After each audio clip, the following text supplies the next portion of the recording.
And the poll that I've been pitching hard on the side of the glass has not been getting the reaction I want. I call it the Playoff X Factor poll.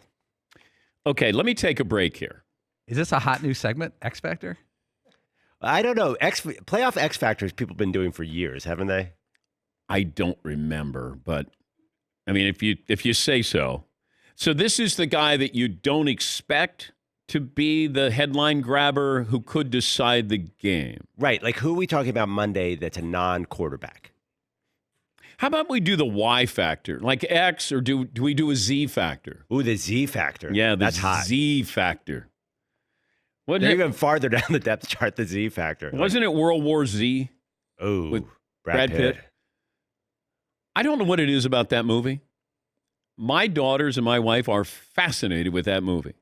They will watch it. If there's any chance to watch World War Z, they watch it.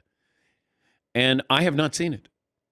I have no interest in it because it's about, like, zombies are coming back. Is that what it is, McLovin? Yes, and it's like a parable for environmental disaster. It's very depressing apocalypse. Yeah. Yes, Paulie. Is it where Hot Guy Saves the World? Is that the name of the movie?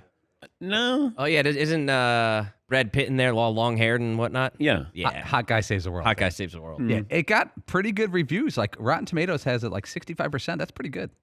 Yeah, McLovin. Have you seen the one where Will Smith is the last man alive in New York? I think it's Legend. I Am Legend. That's depressing. Yeah, I didn't watch that one either. Yeah, that's sci-fi. You see, you don't do sci-fi. No, I don't. That one, the problem with that one is right away you figure out he's all alone in New York City, just him and his dog, and you're like, oh, the dog's definitely dying. So I turned it off. I don't mind watching, like, zombie stuff or whatever, but if the dog is out there and gets killed, it's like, this movie's stupid. I have no interest in zombie movies. I've never seen any of those movies, those shows. No. Walking Dead, you've never seen? Never saw an episode. Never saw an episode. Dude, you want to know what really freaked me out one time? I was watching Walking Dead, and I was trying to be funny because I was like, I'm watching, and I'm like, how are all of these people perfect shots? Like, they never miss whenever they shoot a gun at one of these zombies. They're all perfect. And so I tweeted out, like, isn't it weird that everybody on Walking Dead is a perfect shot? And some random dude tweeted back at me, that's because everyone else, that's because all the bad shots are already dead. I was like, oh my God, I'm grossly underprepared for the zombie apocalypse. I can't do anything like that. That's because everyone else is already dead. All the bad shots are already dead. Yes, yes. Side poll question: which Danette lasts the longest in apocalyptic conditions? There's two favorites in this room, and they're not in the back row. I think there's only one.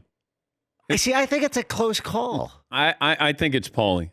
Paulie's the favorite. Yeah. But Seton has been secretly doing research for years. Have you? So I think, you know what? I think if Paulie and I were stuck together, we would actually balance each other out perfectly, right? Because Paul's already got, like, the truck and the cabin and all the stuff that I don't have, but I could get you, like, some clean water and build a shelter if you need it, or, like, start a fire with just about nothing. I could do all that stuff. I know somebody who I don't want to be with.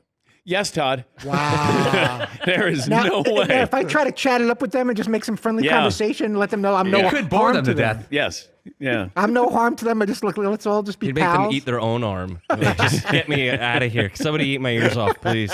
Yeah, Paulie. It seems like the wrong move in those zombie movies is to board up the window and hope for the best. That seems like where you huddle with your girl, you keep hitting the phone as if it's going to come back to life. That's why I love that commercial where they're... the chainsaws? Yes.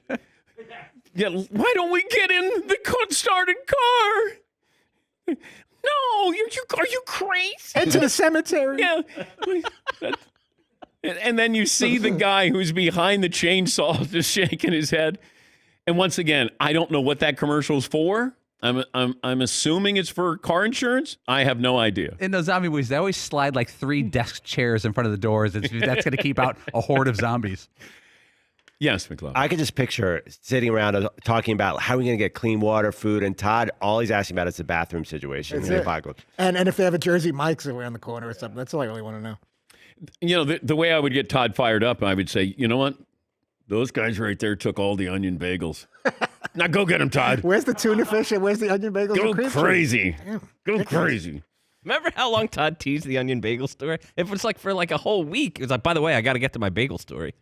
I was so aggravated. It's ridiculous because I don't need any more carbs that I already taken. But I was so upset. Normally, when Todd brings up something like this, I'll listen, but I hope it just fades away. And he doesn't bring up too many of those stories, but then when he does, and then I go, oh, he's not going to let this go. Sometimes you have a craving for something. It's Friday afternoon, you relax. I don't got to stress out my guests for a couple of days. I'm heading home, and you pull in, and then you find out that exactly what you had in mind to eat does not exist at this But place. when you brought it up on a Wednesday morning, and then by Friday, I said, all right, go ahead.